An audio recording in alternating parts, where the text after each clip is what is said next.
Some towns have a place where the trees stand a little too close together, like they are sharing a secret. In West Ridge, that place is Pine Hollow Park. If you ask longtime residents, they will tell you nothing ever really happened there. No famous murders. No serial killers. Just birthday parties, summer barbecues, and the annual West Ridge High Senior Picnic. The kind of event where teenagers sign yearbooks with dramatic promises to stay best friends forever, then slowly drift into separate adult lives. Except in 2018, 3 of them never got the chance. It was June 14th, warm in that sticky, golden way early summer specializes in. The kind of evening that smells like cut grass and charcoal smoke. West Ridge High had wrapped its final bell hours earlier, releasing a wave of seniors into the park just a mile from campus. Pickup trucks lined the gravel lot. Music spilled from portable speakers.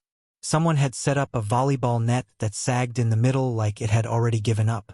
Maya Torres arrived with a plastic bowl of pasta salad her mother insisted she bring.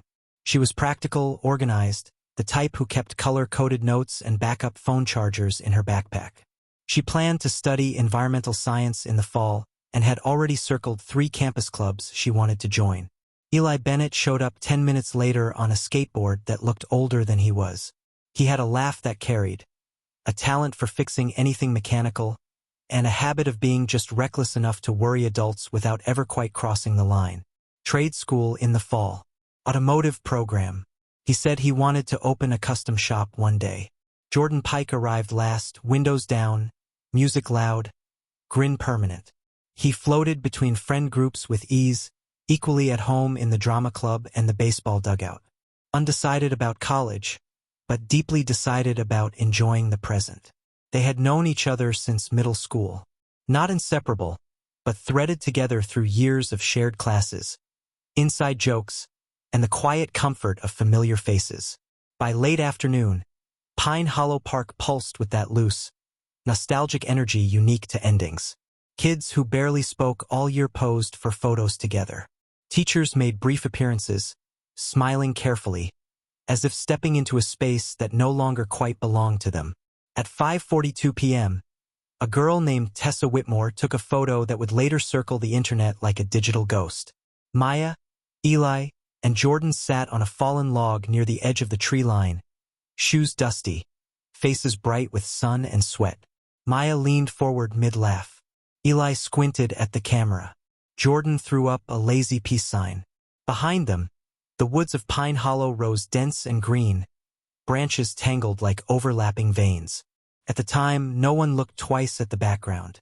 Around 6:10 p.m., as the sun began its slow tilt toward the horizon, the 3 stood up and brushed dirt from their jeans. Several classmates would later tell the police the same thing. They were heading toward the trail. Eli had mentioned a hidden spot he'd heard about from an older cousin. Some clearing with a view, maybe an old structure, depending on who remembered the story. It did not sound dangerous. It sounded like the kind of minor adventure teenagers chase to make an ordinary day feel cinematic. Claire Mendez watched them go. She remembered because Maya had called back over her shoulder, "Don't let them finish the brownies without me." Claire laughed and told her to hurry back. That sentence would replay in her head for years. At 7:03 p.m., Maya posted a Snapchat. The video was short and shaky. Trees mostly. Leaves turned dark as the light drained from the sky. Someone breathing slightly out of breath, like they had been walking uphill. Maya's voice, light but edged with something uncertain, said, "Low-key creepy out here. LOL." A second voice, probably Jordan, added, "It's just woods, you baby." The clip ended with a quick, blurry spin of the camera. 6 friends opened it. One sent back a laughing emoji. No one saved the video. By 8 p.m., the park had thinned. Parents arrived to collect younger siblings. Seniors drifted off to after-parties and summer jobs and the first night of the rest of their lives. Maya's mother, Elena, texted at 8:17. "Are you heading home soon?" No reply. Eli's older sister tried calling at 8:32. Straight to voicemail. Jordan's dad assumed he had gone to a friend's house. It was summer now, after all. Concern did not bloom all at once. It crept in, slow and polite, knocking softly before forcing the door. By 10 p.m., 3 households were making the same calls, asking the same friends, hearing the same answer. They left the picnic. They went for a walk. They should be back. At 11:26 p.m., Elena Torres called the police. Officer Dan Hargrove had worked at West Ridge for 12 years. Most of his night shifts involved noise complaints and the occasional raccoon in a garage. 3 missing teens from the same event nudged something heavier into his chest. He drove to Pine Hollow just past midnight. The park at night felt like a stage after the audience leaves. Empty grills, crumpled paper plates, the faint smell of smoke lingering like a memory that refused to clear. Flashlights bobbed between trees as more officers and volunteers arrived. Names were called into the dark. Phones rang unanswered, their distant vibrations swallowed by leaves and soil. At 9:14 the next morning, a volunteer named Mark Ellis found Jordan's phone near a shallow creek about a quarter-mile off the main trail. The screen was cracked, but the device still held a charge. Detectives listened to the last recording inside a patrol car with the doors closed, as if sound itself might escape.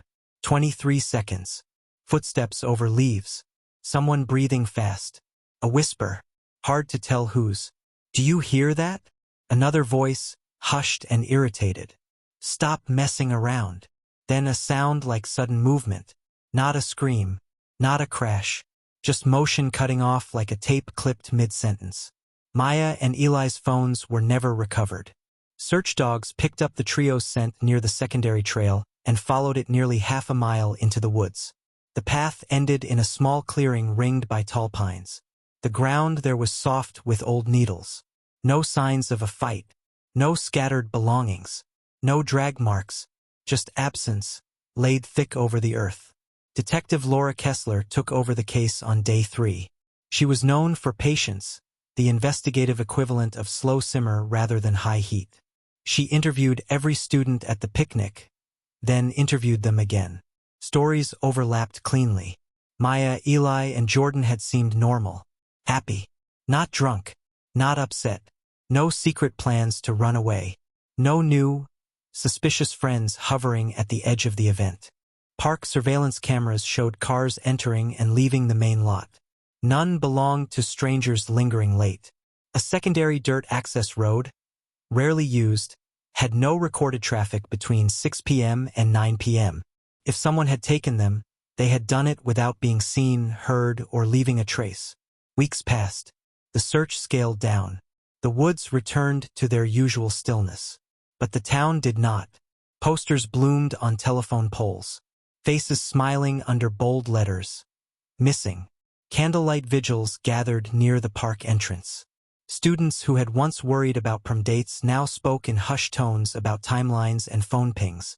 Online, the case found a second life. Forums dissected every detail. And then someone zoomed in on Tessa's photo.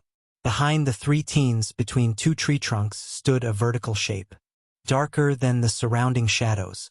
Too narrow to be a trunk, some claimed. Too tall to be a stump. Police called it a compression artifact. Pareidolia. The brain's habit of finding patterns where none exist. The internet gave it a nickname anyway. Detective Kessler looked at the photo for a long time in her quiet office. Not because she believed in figures hiding in pixels, but because sometimes answers lurk in the corners people ignore. She visited Pine Hollow alone one early morning, standing in the clearing where the dogs had stopped. Sunlight spilled through branches in fractured beams. Birds stitched sound into the air. It looked ordinary, painfully so. She tried to imagine 3 teenagers standing here as daylight faded. A joke, a sudden noise, a turn of the head. Then what? Accident theories surfaced. An old well, maybe. An abandoned structure. But ground-penetrating radar found nothing. Drones scanned the canopy and beyond. No disturbed earth. No hidden drop. Abduction theories followed. Someone familiar with the park. Someone who knew the blind spots. But no vehicle tracks. No fibers. No witnesses hearing a struggle.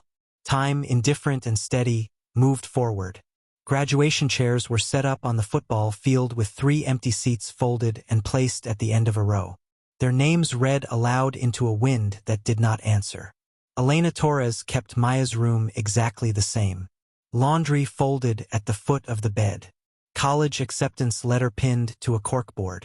At night, she left the porch light on, a small, stubborn star against the dark. Eli's sister started volunteering at an auto shop, saying she wanted to finish what he started. Jordan's friends still tagged him in memes online. Digital messages in bottles cast into a silent sea. Every June 14th, flowers appeared at the Pine Hollow trailhead. No note, no signature, just a fresh color against the green. Detective Kessler kept the file open. Tips still trickled in.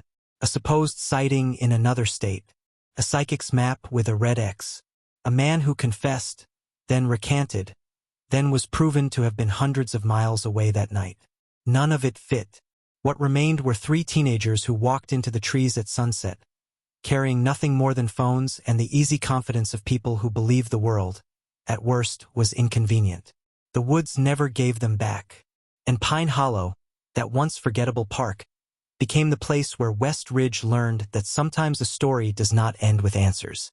Sometimes it just stops mid-sentence, leaving everyone else to sit in the echo of a question that has nowhere to land.